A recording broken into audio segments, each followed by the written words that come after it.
आप सभी को राधे राधे, जय श्री कृष्णा। दोस्तों चलिए सुनाते हैं लड्डू गोपाल की एक अद्भुत लीला कथा, जिसे सुनकर उनके प्रति आपका श्रद्धा विश्वास और भी अधिक अटूट हो जाएगा।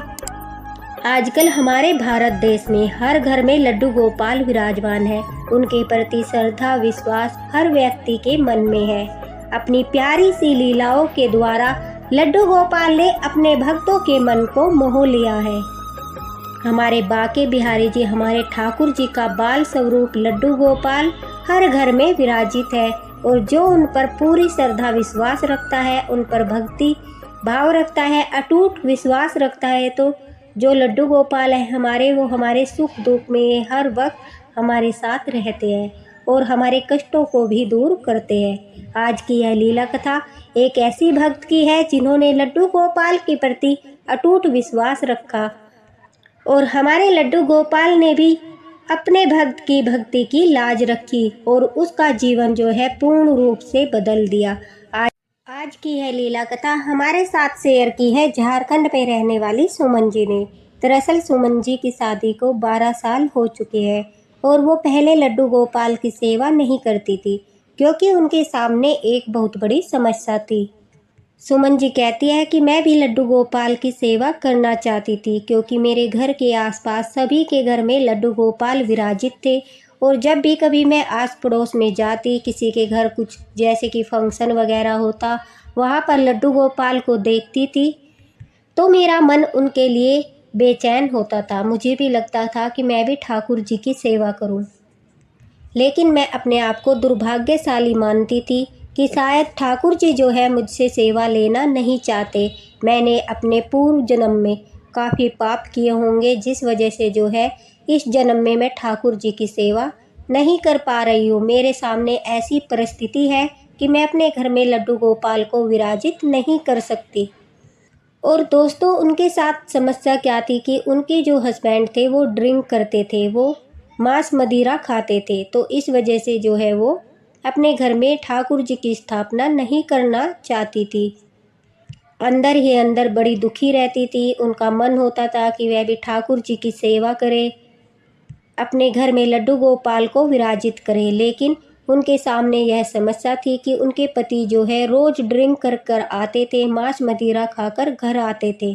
इस वजह से उन्हें डर लगता था कि कहीं मुझे सेवा के बदले पाप न लग जाए, और यह तो घोर अनर्थ होगा अगर मैं घर में ठाकुर जी को विराजित करूंगी, उसके बावजूद भी मेरे पति जो है ड्रिंक करके आएंगे, मांस मदिरा का सेवन करके आएंगे, तो उन्हें डर लगता था। इस वजह से वह ठाकुर जी को अपने घर में विराजित नहीं कर पा रही थी। सुमन जी कहती है कि इस बात को लेकर उन्होंने काफ़ी लोगों से जो है चर्चा भी की कि उनके पति जो है वो ड्रिंक करते हैं, क्या वह लड्डू गोपाल की सेवा कर सकती है। तो उनके आस पड़ोस में, उनके आसपास जो उनकी सहेलियां रहती थी या फिर उनके पड़ोसी थे, वो सब उन्हें मना कर देते थे कि नहीं, जहां ठाकुर जी होते हैं वहां पर मांस मदिरा का सेवन नहीं होता। या तो तुम्हारे हस्बैंड मांस मदिरा छोड़ दे या फिर तुम उन्हें छोड़ दो, तभी तुम ठाकुर जी की सेवा कर सकती हो, अन्यथा तुम ठाकुर जी की सेवा नहीं ले सकती। इस बात को सुनकर सुमन जी जो है वो काफ़ी उदास हो जाती थी। उन्हें यही लगता था कि शायद इस जन्म में उनके भाग्य में ठाकुर जी की सेवा का सुख जो है वो नहीं लिखा है। ठाकुर जी उन्हें इस योग्य नहीं मानते कि वह उनकी सेवा कर सके, लेकिन उनका भाव सच्चा था, उनकी श्रद्धा सच्ची थी, उनकी लड्डू गोपाल के प्रति, ठाकुर जी के प्रति जो तड़प थी वो सच्ची थी। तो वह कहती है एक दिन वह अपने पास में ही उनके वहाँ पर भागवत का पंडाल लगा था, तो वह भागवत सुनने के लिए गई, और वहाँ पर जो संत थे जो भागवत कथा सुना रहे थे, वह उन्हीं से इस बारे में बात करती है। वह उनसे कहती है कि गुरुजी, मैं जो है लड्डू गोपाल की ठाकुर जी की सेवा करना चाहती हूँ, लेकिन मेरे घर में एक बहुत बड़ी समस्या है। मेरे जो पति है वो डेली जो है ड्रिंक करके आते हैं, और ऊपर से वह मांस मदिरा का भी सेवन करते हैं, लेकिन मैं लड्डू गोपाल की सेवा करना चाहती हूँ, अपने घर में ठाकुर जी को विराजित करना चाहती हूँ। इस तरह से तो गुरुजी मेरा सारा जीवन जो है व्यर्थ चला जाएगा, मैं भक्ति भी नहीं कर पाऊँगी और न ही मैं ठाकुर जी की सेवा कर पाऊँगी, क्योंकि मेरा जो जीवन है वो ऐसे व्यक्ति से जुड़ा है जो कभी भी जो है ड्रिंक करना नहीं छोड़ेगा, और उनके साथ साथ मेरा यह जीवन भी व्यर्थ हो जाएगा। सुमन जी बड़ी दुखी होकर बड़े सच्चे भाव से जो है गुरुजी से बात करती है। तभी सुमन जी कहती है कि वह मुझे समझाते हैं, बेटा जो तुम्हारा पति कर रहा है वह उनका कर्म है। तुम मांस मदिरा का सेवन नहीं करती और तुम ठाकुर जी की सेवा करना चाहती हो, जो एक बड़े ही पुण्य का काम है। तुम्हारे मन में श्रद्धा है, ठाकुर जी के प्रति विश्वास है, तो तुम ऐसा करो, अपने घर में कोई ऐसे रूम में उनकी व्यवस्था करो जहाँ पर तुम्हारे जो पति है वो ड्रिंक करके सीधे न जाते हो। मांस मदिरा का सेवन करने के बाद वह तुरंत उस रूम में न जाते हो। तुम ऐसे रूम की व्यवस्था करो, उसमें ठाकुर जी का जो है स्थान बनाओ और वहाँ पर अपने लड्डू गोपाल को विराजित करके तुम सात्विक भोजन बनाकर उन्हें भोग लगाओ, उनकी सेवा करो। अपने पति को ठाकुर जी को लगाया हुआ भोग मत देना और न ही ठाकुर जी वाले रूम में अपने पति को जाने देना। अगर इस तरह से तुम निभा सकती हो तो तुम ठाकुर जी की सेवा कर सकती हो। अब सुमन जी कहती है कि मेरे मन में एक आशा का दीप जल गया। मुझे बड़ी खुशी हुई जानकर, क्योंकि मेरे घर में जो थे 3 रूम थे और मेरा 2 बच्चे थे, छोटे थे, तो मैं अपने घर में एक रूम में उनकी व्यवस्था कर सकती थी। यह जानकर सुमन जी कहती है कि मैं बड़ा खुश होती हूँ और मैं अपने एक रूम में जो है लड्डू गोपाल के लिए व्यवस्था करती हूँ। उनके लिए छोटा सा लकड़ी का मंदिर लाती हूँ, लड्डू गोपाल जी का विग्रह लाकर उस मंदिर में जो है विराजित करती हूँ और उस रूम का जो है मैं हर वक्त पर्दा लगा के रखती थी। अपने पति को उसमें नहीं जाने देती थी और न ही लड्डू गोपाल के बारे में उन्हें कुछ पता था। अब सुमन जी कहती है कि लड्डू गोपाल का मेरे जीवन में आना मानो मुझे एक नई दिशा मिल गई हो। मुझे जीवन जीने का जो है एक मकसद जिसे कहते हैं वो मिल गया हो, ठाकुर जी की भक्ति। मैं बहुत ज़्यादा परेशान रहती थी, डिप्रेशन में जाने वाली थी, क्योंकि घर का माहौल इस तरह का था, रोज़ रोज़ लड़ाई झगड़ा, इन सब से जो है मैं परेशान हो चुकी थी। लेकिन ठाकुर जी को विराजित करने के बाद मुझे एक अलग ही एनर्जी मिली, मेरे मन को शांति मिली। मैं सारा वक्त जो है बच्चों के पास और लड्डू गोपाल के पास बिताने लगी। अगर मेरे हस्बैंड मुझे कुछ कहते, लड़ाई झगड़े वाली बात या कुछ भी, मैं उसको इग्नोर कर देती थी और लड्डू गोपाल जी का नाम जपने लगती थी, राधे राधे जपने लगती थी, तो मेरे घर में शांति रहने लगी। पहले क्या था, जब वे मेरे साथ झगड़ते थे, मुझे कुछ बोलते थे, तो उनके साथ मेरी बहस हो जाती थी और हमारा झगड़ा बढ़ जाता था। लेकिन जब से लड्डू गोपाल को मैंने घर में विराजित किया, तब से मैंने उनके साथ जो है बहस करना छोड़ दिया था। जब भी सुमन जी कहती है कि लड्डू गोपाल की सेवा करते करते अब उन्हें जो है काफ़ी समय हो चुका था। हर रोज़ वे अपने घर की सुख शांति के लिए लड्डू गोपाल से प्रार्थना करती, उनसे यही मांगती कि हे लड्डू गोपाल कोई ऐसा चमत्कार कीजिए, कोई ऐसी लीला रचिए कि जो मेरे पति है वह जो है मदिरा पान करना छोड़ दे। लेकिन सुमन जी कहती है कि मैं दूसरी तरफ यह सोचती थी, मैं लड्डू गोपाल से एक ऐसी वस्तु के लिए मनोकामना पूरी करने के लिए बोल रही हूँ जो असंभव है। लेकिन फिर भी जब भी मैं पूजा करती, उन्हें भोग लगाती, विश्राम कराती, मतलब जब भी लड्डू गोपाल से बात करती, उनसे बस यही प्रार्थना करती थी कि मेरे पति जो है वो मदिरा पान करना छोड़ दे और वह भी आपकी सेवा करने लगे। मुझे इसके अलावा और कुछ नहीं चाहिए। बच्चे भी हर बार जब लड्डू गोपाल से बात करते तो वह कहते कि हमारे पापा जो है ड्रिंक करते हैं, उनकी ड्रिंक करने की आदत को छुड़ा दीजिए। लड्डू गोपाल मतलब लड्डू गोपाल से प्रार्थना करते थे, बच्चे भी प्रार्थना करते थे और सुमन जी भी। अब जब हम लड्डू गोपाल को अपने घर में विराजित करते हैं तो वह हमारे फैमिली के जो है मुखिया बन जाते हैं।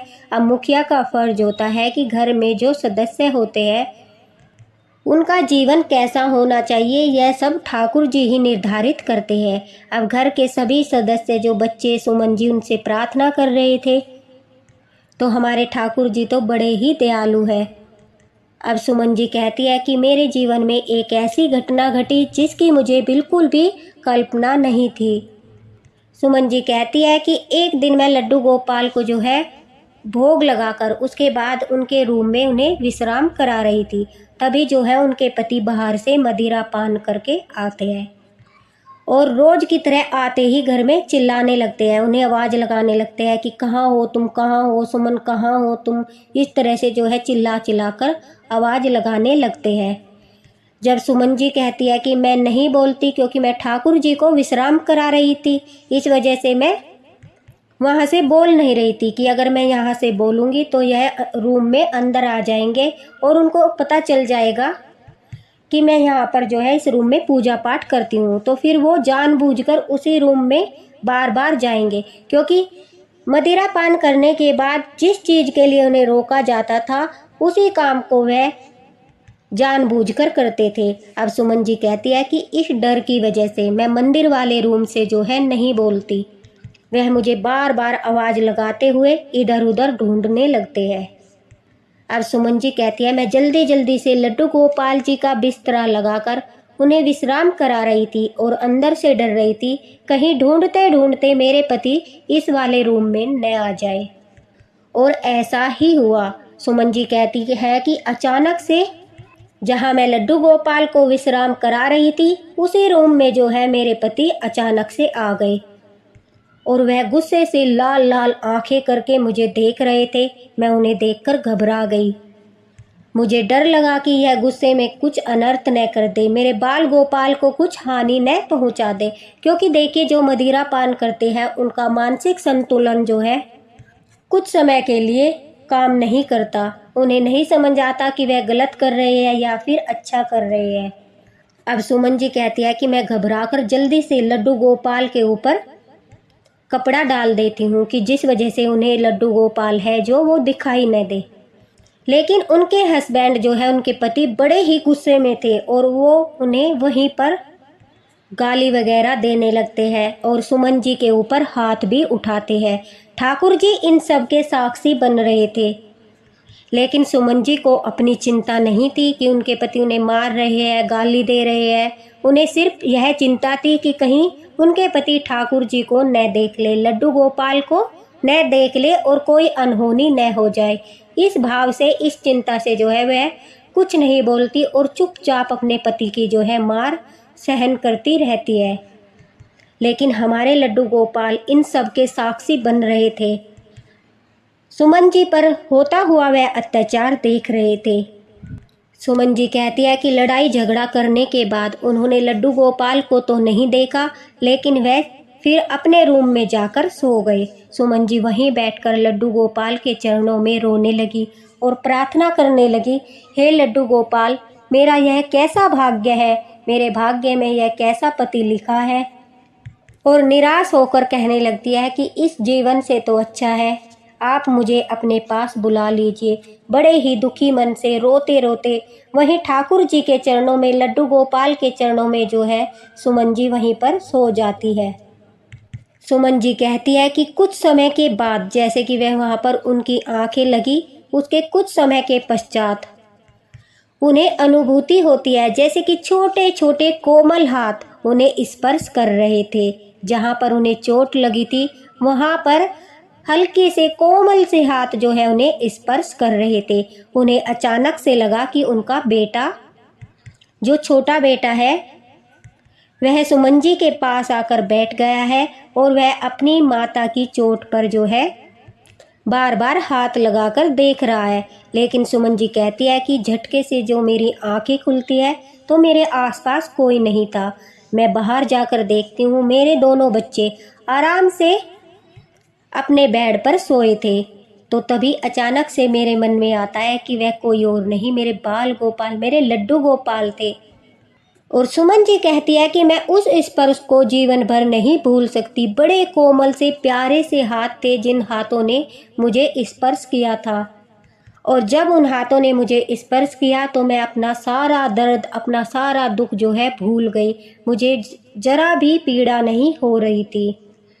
अब मेरे अंदर एक अलग सी एनर्जी आ गई थी। मुझे लड्डू गोपाल पर और अधिक अटूट विश्वास हो गया था। मुझे लग रहा था कोई हो न हो, मेरे ठाकुर जी मेरे साथ है। मेरे लड्डू गोपाल हर वक्त मेरे साथ है और वह मेरे साथ जो भी हो रहा है वह सब कुछ देख रही है। अब मैं लड्डू गोपाल से प्रार्थना करती हूँ कि अब मेरे जीवन का निर्णय तुम्हें करना है। मेरे जीवन में कष्ट देने हैं या फिर सुख देना है, मैं सब कुछ आपके हाथों में सौंपती हूँ।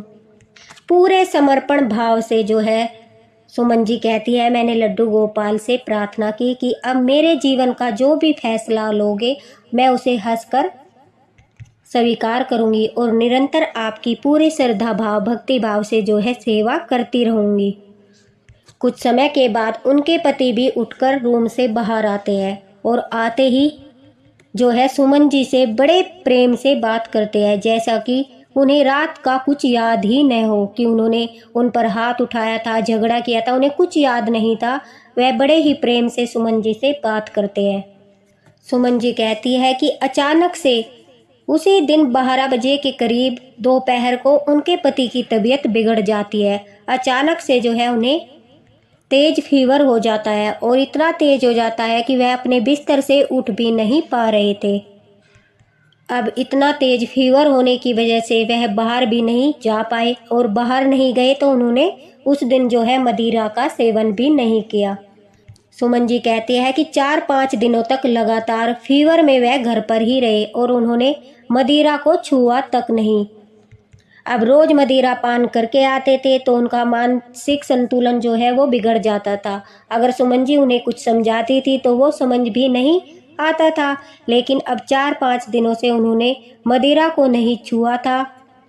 तो सुमन जी कहती है कि मैं उन्हें थोड़ा समझाती हूँ, उनसे प्रेम से बात करती हूँ, उनकी दिन रात सेवा करती हूँ, उनके लिए खाना बनाना, पट्टियाँ रखना, उनकी दवाई, उनकी मतलब पूरी तरह से देखभाल करती हूँ और उन्हें बड़े प्रेम से समझाती हूँ। तभी वह एक अब सुमन को हैरान करने वाली एक घटना उनके पति बताते हैं। वह कहते हैं कि मुझे रोज रात को एक बच्चा सपन में दिखाई देता है। वह मुझे मदिरा पान करने के लिए जो है मना करता है और जब मैं नहीं मानता तो वह मुझे छड़ी से मारता है और मुझे इतना मारता है कि मैं बेसुध होकर जमीन पर गिर जाता हूँ। मुझे लग रहा है इसी कारण से जो है मुझे आराम नहीं हो रहा, मुझे फीवर हो रहा है और उसमें आराम नहीं लग रहा है। न जाने वह बच्चा कौन है, बार बार क्यों मेरे सपने में आता है और मुझे इतनी बुरी तरह से मारता है। अब यह बात सुनकर सुमन जी के होठों पर मुस्कान आती है। उन्हें इस तरह से देखकर उनके पति कहते हैं कि मैं तुम्हें इतनी गंभीर बात बता रहा हूँ और तुम मुस्कुरा रही हो। तो सुमन जी कहती है कि मेरी बड़ी जोर से हंसी छूट जाती है और मैं उनसे कहती हूँ कि वह कोई और नहीं बल्कि हमारे नंदलाला है। उनके पति को लड्डू गोपाल के बारे में नहीं पता था, लेकिन अभी 5-6 दिन से उन्होंने मदिरा पान नहीं किया था। सुमन जी के साथ अच्छा व्यवहार कर रहे थे, बच्चों के साथ अच्छे से बात कर रहे थे और जो कुछ सुमन जी समझा रही थी उसे भी समझने की कोशिश कर रहे थे।